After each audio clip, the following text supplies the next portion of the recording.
Organizing papers and notes. We talked previously about how your time is the most valuable asset in your business. We spoke about how you are putting sweat equity into your business to establish it. And we also spoke about how in the rowboat leg, everything is a hassle. Getting organized takes some of the friction out of starting up. It's like adding oil into the machinery. When you are organized, working in your business is more fun. Work goes faster and you feel more accomplished. Using a computer has advantages, but so does paper. Files on your computer are easy to share and work with, but paper is more tactile and visual. In this lesson, you will learn about how to organize your company's important files in your binder and how to record notes. This is your company. Your systems don't need to work in the most efficient way ever. They just need to work for you. Make sure that you enjoy the systems you use and that they make your life feel fun and creative. Now, I'll tell you a real story about a very high-tech company I once worked for, VTS Medical Systems. Occasionally, VTS was audited by the Food and Drug Administration. The FDA wanted to know how every department did their work in case any of our products ever got recalled. Somehow, it became my job to write all this down. As I met with each department manager, most of them spoke about wanting a centralized computer system to efficiently manage all of our work. The reality was that one guy ordered all the parts, which he typed up into a spreadsheet. He then printed that out and wrote some things on the paper. Then he manually walked that across the shop floor and placed it on the desk of the person who was in charge of making payments.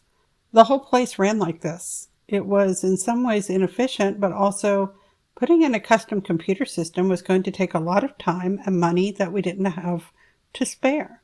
The system where we walked pieces of paper around worked just fine, and the FDA was okay with it too. We passed our audit. There are important papers for your business that you are going to need to access over and over again. For example, if you apply for a business loan, you will be asked for your articles of incorporation, your business permits, and your business tax ID. You'll need those same documents when you lease an office or file taxes or apply for a grant.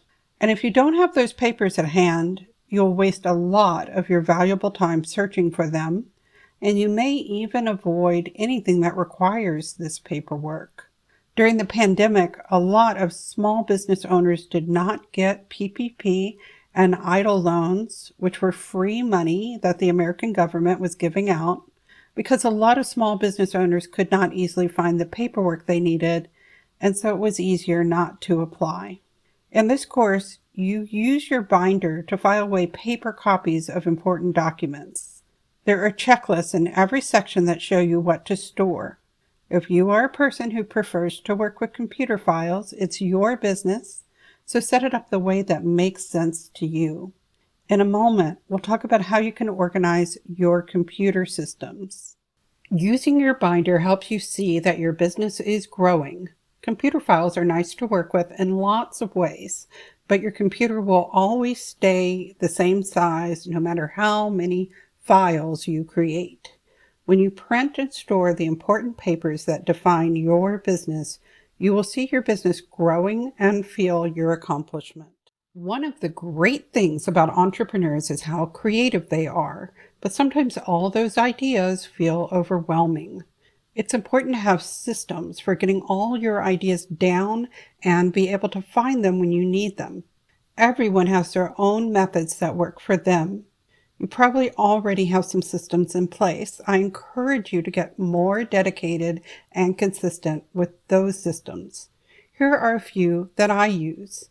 Because I'm often inspired during my yoga practice, I always have a notebook and pen handy when I practice. I keep my current notebook out in my practice space, and I have all my previous notebooks filed chronologically. In my notebooks, I also take notes at workshops. Over the years, I've become more and more detailed with these notes. Too many times, I look back at notes from 15 years ago only to discover that I didn't write down more than a few sentences.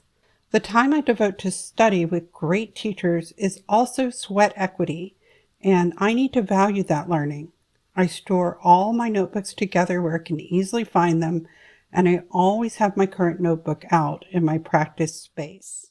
For digital note-taking, I'm a big fan of Evernote. I use Evernote because I always have my phone with me. Inspiration often comes to me when I am driving or about to fall asleep, and I can grab my phone and get the idea down while it's fresh. Evernote is always there on the phone or when I am on my computer, and the files sync up instantly between the devices. I can save and file links to web pages just by clicking a button on my browser. In their phone app, I can speak to create a written note. Evernote turns my speech into text, and then later I can take that draft, open it up on my computer where I have a full keyboard, and I can polish up that rough draft into a final draft. I store images and audio notes, and by using Evernote, I can organize my files into different notebooks. I have one for business, one for personal, one for my cat, one for recipes, and many more. In addition to filing by notebook, I can add tags onto my notes so that I can search for a specific subject. So for example, when I was inspired to create this course, my inspiration came in big waves. There were a few days where I was just downloading information from my mind. So I created a tag for it in Evernote, and I recorded tons and tons of notes. Then, when I started putting all of the materials together into a cohesive whole, I searched through my notes for that tag, and I was able to easily find all of those ideas.